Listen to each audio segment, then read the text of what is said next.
Hi, welcome back to the channel. So we've got an update on the motor yacht Loon story. Some potential new information has come to life in the form of an audio recording.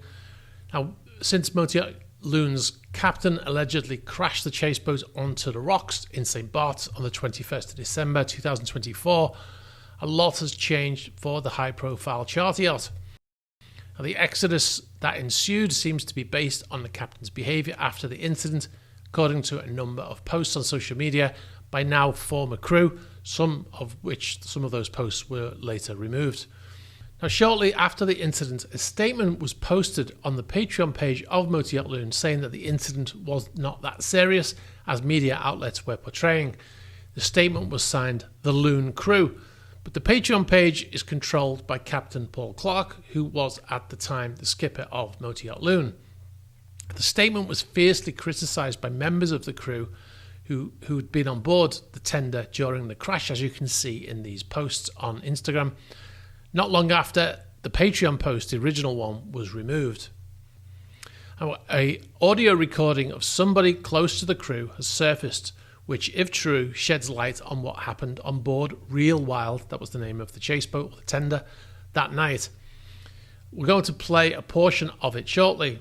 Now, it should be noted that we cannot confirm the authenticity of the recording, but some of the things said in the recording have been confirmed to be true based on other posts by members of the crew who were on board that night.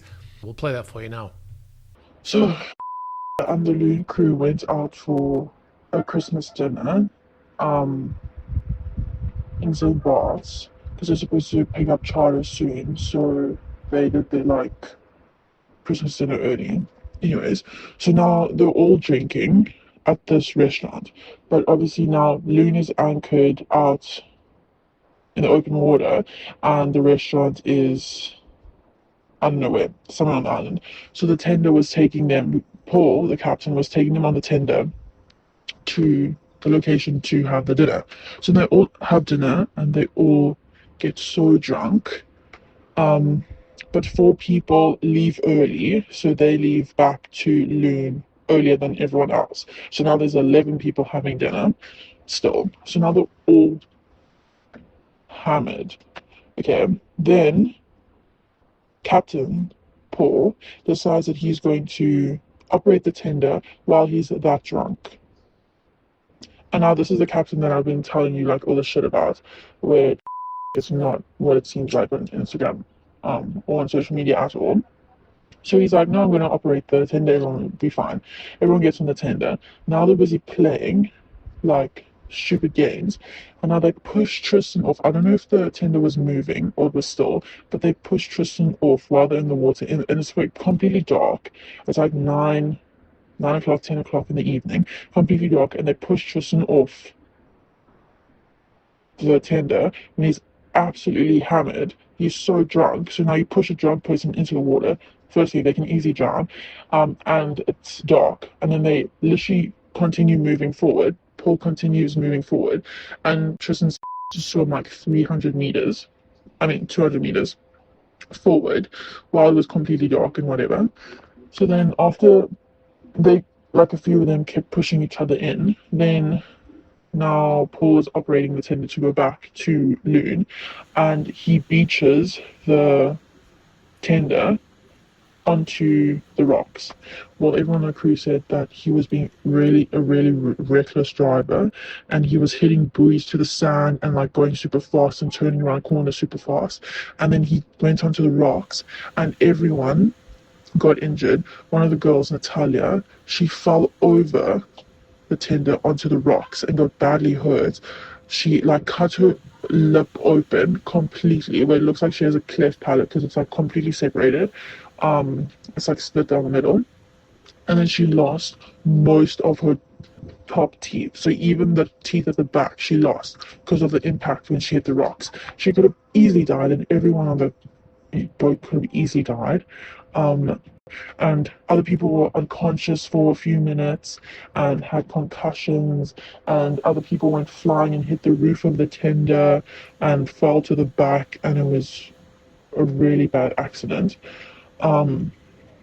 So luckily everyone is fine and no one's died, but people are like really injured and in a lot of pain, and like really mad at Paul. So yeah, and then they went to the police and they had to obviously do a breathalyzer test, and Paul refused to do a breathalyzer test, so they do not have physical evidence of him being drunk while operating the tender, because obviously he will lose his license like that. So now they're all, and Paul had his lawyers with him while everyone was doing their statements to the thing. So they couldn't speak for themselves and speak on their own free will. So now they're all secretly going to the police station and secretly giving police statements to Paul, against Paul, because of what he did. So now all of them are wanting to leave, but Paul's getting really mad at them and like downplaying everything and not apologizing to them. So it's really bad. And now there's news articles about it and everyone's posting on their social medias, and it's really bad. But yeah, like it just reiterates how bad like Loon actually was. So now everyone and the chief officer is saying that he refuses to let Paul operate Loon again. He refuses because he's sending statements to Cayman Islands, and he's trying to get a different captain to just operate the yacht to St. Martin, so all the crew can fly away and leave the boat. In the recording, we can hear the person say that one of the crew was pushed off the tender into the water as a joke, and the tender had to return to pick him up. In the article from a local website, Le Journal de Saint-Barth, who spoke to a witness of the event from the shoreside, said that after recovering a passenger visibly forgotten on the spot, the ship painfully turned back before wandering in the dark between the buoys and the boats to finally leave the bay, propelled by its 4 engines. Now, that was translated from France. That's if you think it sounds a bit odd. Again, in the recording, the person could be heard saying that the driver of the tender was driving recklessly and hitting buoys onto the sand. Now, if we go back to the article, it says, on a video filmed from the beach of St. John, one can observe the tender jerkily striking buoys to the sand. So there's another corroboration.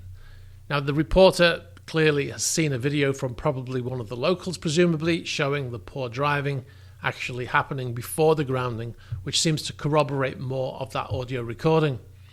Now, if we go back to the recording, we hear the person say that Natalia, who's one of the stewardesses on board, was thrown from the vessel and received severe injuries to her face, which has already been corroborated by various news reports and by crew who were there that night.